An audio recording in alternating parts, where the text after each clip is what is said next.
할렐루야. 네, 하나님 살아계십니다.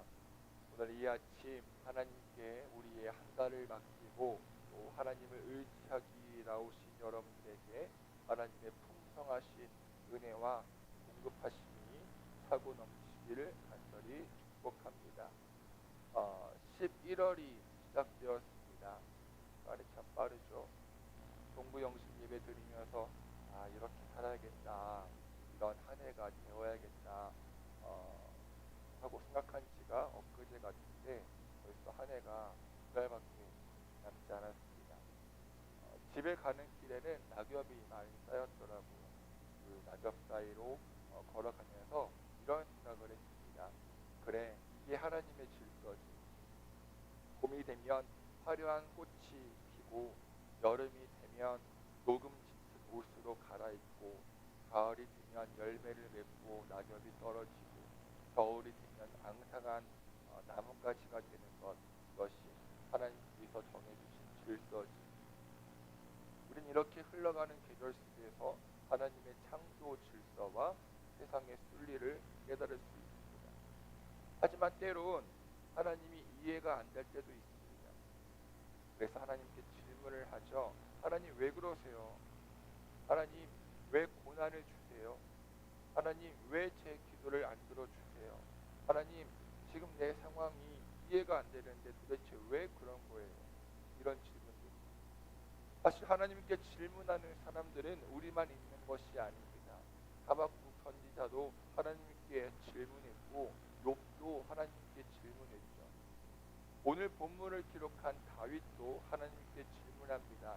1절, 여호와여, 어찌하여 멀리 서시며 어찌하여 환난 때에 숨으시나이까? 그럼 다윗은 하나님께 왜 이런 질문을 했을까요? 간단합니다. 다윗은 지금 원수들의 박해로 인해 매우 고통스럽고 너무 힘들거든요. 그런데 지금 멀리 서 계십니다. 지금 내 옆에 가까이 계시지 않고 저 멀리 계신다는 거죠. 나는 지금 원수들로 인해 괴로워 죽겠는데 하나님은 저 멀리서 방가 사신다는 겁니다. 침묵을 지키시고 내 사정을 돌보지 않으신다는 거죠. 꽃이 피고 낙엽이 지는 계절의 순리처럼 의인은 잘 되고 악인은 망하는 것이 당연한 순리인데, 그 순리를 역행하는 모습이 눈앞에 쫙 펼쳐지니 이런 질문을 할 수밖에 없는 겁니다. 여러분, 우리도 이런 질문을 할 때가 있습니다. 저도 마찬가지고요. 나에게 이해가 안 되는 상황이 발생했을 때, 또는 어려운 상황을 마주했을 때 우린 하나님을 찾습니다. 하나님, 제발 도와주세요.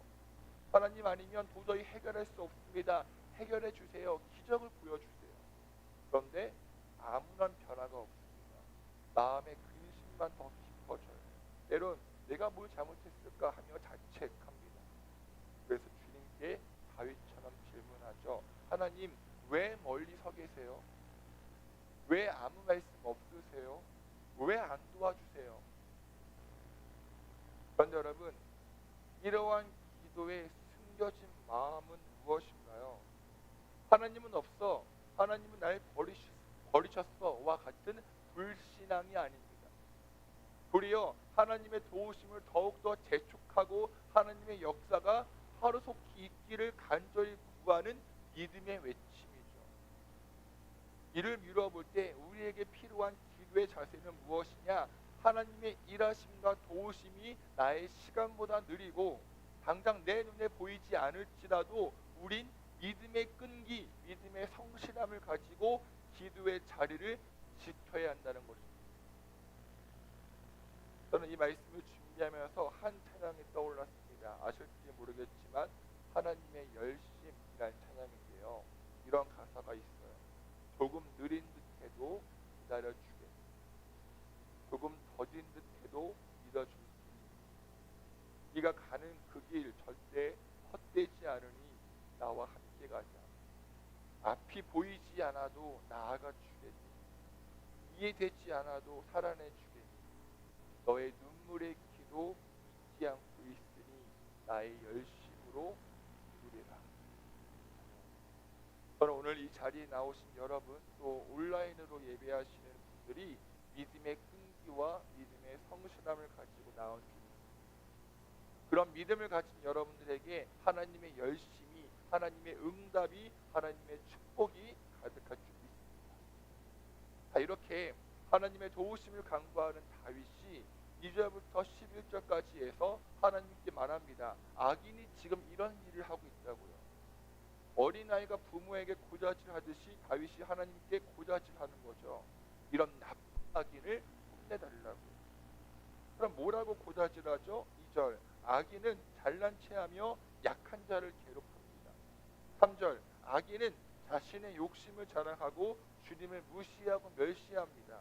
4절, 심판자는 없어 하나님은 없어라고 합니다. 중요한 건 5절이죠. 악인이 하는 일은 언제나 잘되고 주님의 심판은 저 멀리 있어서 그들에게 보이지 않으니 악인은 오히려 믿는 사람들을 보며 코웃음 친다고 말합니다. 그리고 속으로 이렇게 생각한대요.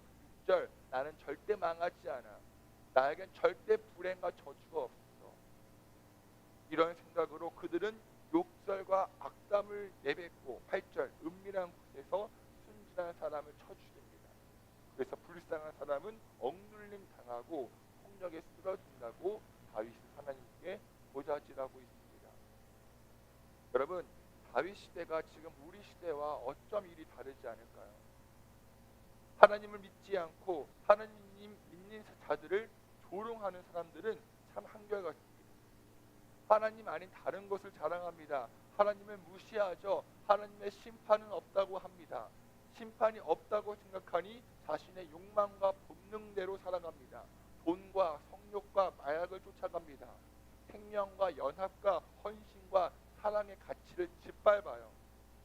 이러한 세상에서 우린 세상과 역행하는 믿음의 생활을 합니다. 세상 사람들이 보기에 믿음의 사람들은 너무나 답답하고 이해가 안 되며 멍청하다고 조롱합니다. 비웃습니다. 때론 핍박을 합니다. 그렇게 인생을 낭비하지 말라고 합니다. 네가 하고 싶은 대로 너의 욕망대로 살라고 합니다. 여러분, 오늘 이 아침 우리가 이 자리에 나온 이유가 무엇인가요? 이러한 세상에서 믿음을 지키고 싶기 때문이잖아요. 이 세상을 본받지 않고 마음을 지켜 하나님의 선하시고 기뻐하시고 온전한 뜻이 무엇인지 분별하려고요. 그 분별함으로 거룩한 인생 살려고 이 자리에 나왔잖아요. 바로 이런 우리가 하나님께 해야 할 기도의 내용은 무엇인가요? 우리 12절부터 15절 함께 읽겠습니다. 여호와여 일어나옵소서. 하나님이여 손을 드옵소서. 가난한 자들을 잊지 마옵소서. 어찌하여 악인이 하나님을 멸시하여 그의 마음에 이르기를 주는 감찰하지 아니하리라 하나이까. 주께서는 보셨나이다. 주는 재앙과 원한을 감찰하시고 주의 손으로 갚으려 하시오니 외로운 자가 주를 의지하나이다. 주는 벌써부터 고아를 도우시는 이신이이다. 악인의 팔을 꺾으소서. 악한 자의 악을 더 이상 찾아낼 수 없을 때까지 찾으소서. 자, 다윗이 기도합니다. 여호와여 일어나옵소서. 손을 두옵소서.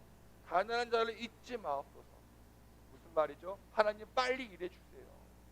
하나님 능력을 보여주세요. 저 원수들에게 복수해주세요. 불쌍한 나를 도와주세요. 네, 믿음의 성실함으로 믿음의 자리에 나왔다면 하나님의 도우심을 간절히 구해야 합니다.